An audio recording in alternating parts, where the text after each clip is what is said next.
الله الرحمن الرحیم. خب داستانی دیگه و درسی دیگه و ستاره دیگه از ستارگان مدرسه نبوت، از شاگردان برگزیده رسول خدا صلی الله علیه و سلم. در این درس هم سیرت اندکی از سیرت بانویی از بانوان صدر اسلام رو با هم می‌خوایم بخونیم. صحابیه بزرگواری که مشهور به امیمه بنت رقیقه هست. امیمه بنت رقیقه. خوب دقت کنید، ایشون دختر خواهر ام المؤمنین خدیجه همسر رسول خدا صلی الله علیه و سلم هست. و یعنی چی؟ یعنی دختر خاله حضرت فاطمه رضی الله عنه، زنی مؤمن، زنی صبور، زنی که در بیعت در کنار زنان با پیامبر خدا صلی الله علیه و سلم بیعت کرد و راوی حدیث بود. حالا چرا ایشون رو میگن امیمه بنت رقیقه؟ چرا به اسم مادرش میگن؟ از زیبایی ها و شگفتی های داستان هایی رو که در صدر اسلام نگاه میکنیم، یکی داستان همین صحابیه بزرگوار هست که جمهور محدثین در کتب ترجمه و کتب طبقاتی که نقل میکنن ایشون رو نسبت میدن به مادرش رقیقه. چرا میگن این شهرتش بر همین اساس بود و نسبش رو اینگونه قرار میدن، امیمه بنت رقیقه. و رقیقه در تسغیر، یعنی در کتب خیلی تسغیر، یعنی رقیقه مثلا عبید، یعنی چیزی که مثلا کوچکتر باشه برای محبت اینها به کار میره، که این میگه اسم مادرش هست. و این رقیقه در واقع بنت خویلد هست. خویلد که اخت خدیجه زوج نبی، یعنی رقیقه دختر خویلد هست. خویلد خب پدر خدیجه هست، پس رقیقه در واقع چیه؟ خواهر ام المؤمنین خدیجه همسر پیامبر خدا صلی الله علیه و سلم هست. اما نسب ایشون از جانب پدرش که امیمه بنت عبدالله ابن بنی تمیم ابن مره هست، که این نسب از جانب پدرش هست که تمیمی هست. ایشون از قوم ابوبکر صدیق رضی الله عنه. ابن خیثمه رحمه الله نقل میکنه امیمه کسی هست که بهش گفته شده بنت رقیقه، و این نسبی است که در اصحاب حدیث به ایشون رو به مادرش نسبت دادن. بر همین اساس امیمه دختر خاله حضرت فاطمه سیدة النساء اهل جنه هست، دختر رسول خدا صلی الله علیه و سلم. و ایشون بانوی صبور و قوی هست. ایشون هم در همون ابتدای اسلام ایمان رو آورد، ایمان رو پذیرفت و به نسل اولیه مسلمانان ملحق شد، یعنی اولین شخصیت هایی که اسلام رو پذیرفتن. و خب طبیعیه که امیمه بنت رقیقه هم همون رنج ها و سختی هایی رو کشید که سایر یاران رسول خدا صلی الله علیه و سلم در ابتدای اسلام آوردن در مکه تونستن تجربه کنن. و قساوت قلبی مشرکان و اون اربابان و سران قریش شامل حال این مؤمن و بنده خدا هم شد و ایشون هم رنج های زیادی کشید. خب بعضی از یاران رسول خدا صلی الله علیه و سلم به شهادت رسیدن، برخی آزار دیدن، ناچار به هجرت شدن و بالاخره سختی ها و رنج های فراوان.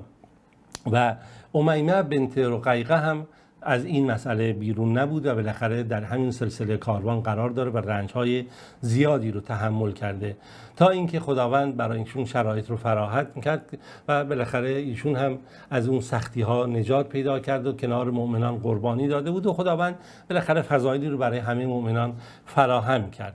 اما از بیعت مبارکی که بین ایشون و بین رسول خدا صلی الله علیه و سلم رخ داده نکته قابل تحملیه. امام بخاری رحمه الله نقل میکنه از عروه که از ام المؤمنین عایشه نقل میکنه که همسر پیامبر خدا صلی الله علیه و سلم هست. میگه رسول خدا صلی الله علیه و سلم زنانی رو که هجرت میکردن میومدن بالاخره ایمان میآوردن، زنانی که ایمان میآوردن میومدن به نزد خودش، اینها رو مورد آزمایش قرار میداد. یه چیزی که امروز متاسفانه خیلی از مسلمانان، خیلی از افراد نسبت به دیگران توجه نمیکنن. طرف اینکه من ایمان آوردم و ظواهر رو رعایت میکنه بدون اینکه متوجه بشه. آیه قرآن از یا ایها النبی اذا جاءتک المؤمنات یبایعنک، اینجا میاره که ان ینتهن، اینها رو مورد آزمایش قرار بدید، مورد محک قرار بدید، ببینید چقدر در ایمان هستند. و البته بخشندگی و رحمت خداوند رو قرآن در این مورد ذکر میکنه. و بالاخره وقتی که پیامبر میفهمید که در اینها صداقت دارن، بالاخره بر اساس یک حقیقتی ایمانی اومدن، با نقشه نیومدن، با توطئه نیومدن، برای یک شرایط ویژه نیومدن، حالا میگفتش که خب من با شما بیعت میکنم. و با این تفاوت که رسول خدا صلی الله علیه و سلم هرگز دست زنی رو لمس نکرد و میگفت همینقدر که بیعت میکرد، میگفت همین بیعت کافیه، بیعت لفظی و زبانی کافی هست. و تاریخ هم نقل کرده امیمه بنت رقیقه هم جزو کسانی که با پیامبر خدا صلی الله علیه و سلم بیعت کرده. ایشون میگه اتیت رسول الله صلی الله علیه و سلم. خب من اومدم به رسول رسول خدا صلی الله علیه و سلم تا با ایشون بیعت کنم، لنبایعه، تا با ایشون بیعت بکنم. فقلنا، ما چی گفتیم؟ نبایعک یا رسول الله، ما با تو بیعت میکنیم. الا الله نشرک بالله شیئا، شرایط بیعت ما با شما اینه که چشم، ما برای الله احدی رو شریک قرار نمیدیم، نه از انسان ها، نه غیر انسان ها، نه از هیچ کس، نه مرده ها، نه زنده ها.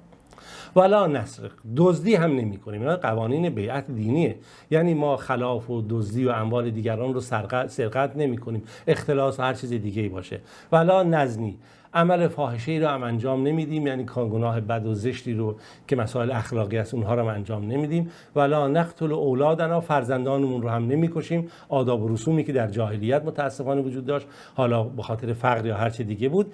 ولا نأتی به بهتان نفتریه بین ایدینا و ارجلنا، ما تهمت نمیزنیم، کاری نمیکنیم که بالاخره نه خودمون نه دیگران مبتلا به مسائل تهمت زدن یا موارد خاص بشن. ولا نعسی که فی معروف، در اون چی که حکم خدا هم هست ما نافرمانی نمی کنیم. بعد رسول خدا صلی الله علیه و سلم چی گفت؟ فی ما استطعتن و اطلقتن و اتقتن، در اون چی که شما توان دارید و در اون چی که شما میتونید از عهدهش بر بیاید، در اون باید شما چیکار کنید؟ بیعت بکنید. فقلنا الله و رسوله ارحم بنا من انفسنا، گفتیم خدا و رسولش به حال ما مهربانتره، به حال ما دلسوزتر هست، پس حلم من نبایعک یا رسول الله، بیا با تو بیعت بکنیم.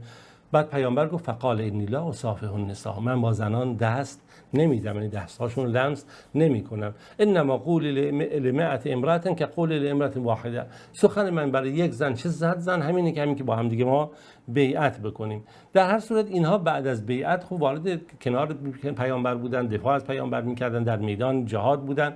و ابن عساکر نقل میکنه امیمه در جنگ موته شاهد بود، حضور داشت و زندگی ایشون تا زمانی که پیامبر خدا صلی الله علیه و سلم زنده بودن زندگی ایشون ادامه داشت.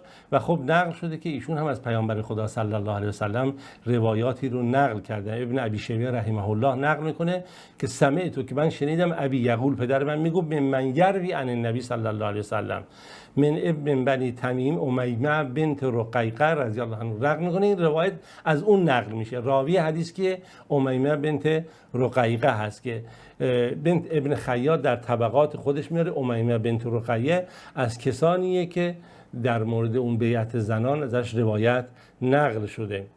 همجوری امیمه بنت رقیقه از پیامبر خدا صلی الله علیه و سلم روایاتی رو نقل میکنه که سلسله روایات به همسران پیامبر خدا صلی الله علیه و سلم میرسه که نقل شده که 8 تا روایت در این مورد هست. ابن منکدر نقل میکنه که چه ایشون چه حکیمه بنت امیمه که دخترش باشه، که در مورد اینکه ایشون هم جزو کسانیه که در این مسئله مطلب نقل شده که در هر صورت در بد نیست که از همسر ما امیمه هم ذکر بکنیم که همسر ایشون حبیب ابن کعب ابن عمر ثقفی هست که ابن سعد میگه که امیمه از این همسر خودش یک فرزند براش به دنیا آورد.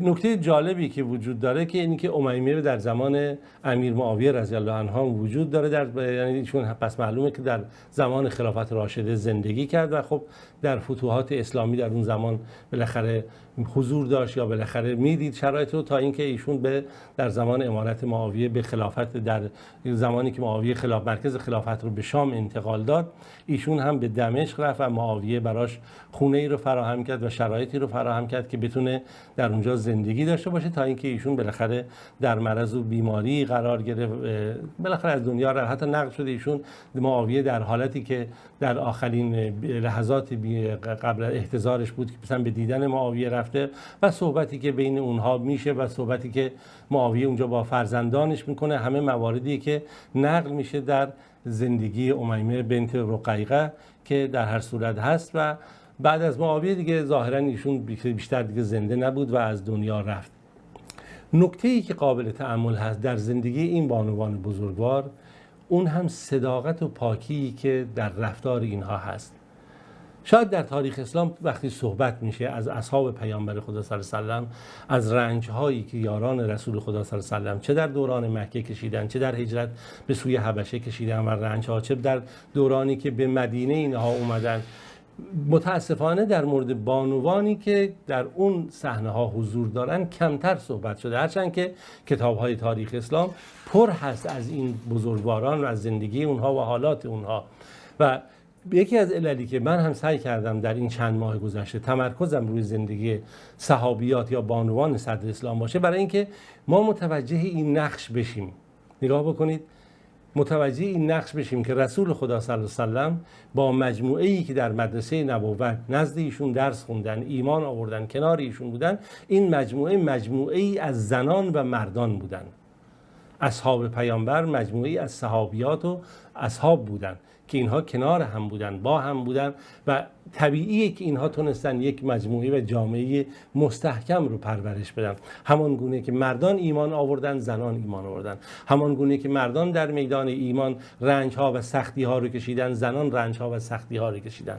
همان گونه که مردان در تاریخ اولیه اسلام دارای نقش و ویژگی ها و حالات خاص خودشون هستن، بانوان و صحابیات نسل اول هم همان گونه هستن. ما آزاد بر این که فرزندان اصحاب پیامبر که پرورش یافتگان این نسل صحابیات هستند چنان پرورش یافتن در نزد این بانوان بزرگوار که تونستن اینها نور اسلام رو به سراسر جهان برسونن و اون چیزی که ما امروز داریم مدیون اون بزرگواران هستیم. همه اینها نشون میده که ما باید حقوق همدیگر رو خوب بشناسیم. حقوق بانوان حقوق خودشون بشناسن، مردان حقوق خودشون بشناسن و این نگاه بدی رو که نسبت به متاسفانه به بانوان و زنان در برخی از جوامع وجود داره باید این رو فراموش بکنیم که این نگاه جاهلیه و ترک بشه. وقتی به صدر اسلام نگاه کنیم متوجه این موارد خواهیم شد. تا روز دیگه و داستان دیگه از یاران رسول خدا صلی الله علیه و سلم شما رو به خدای بزرگ مهربان می‌سپارم. خداوند یار و نگهدارتون.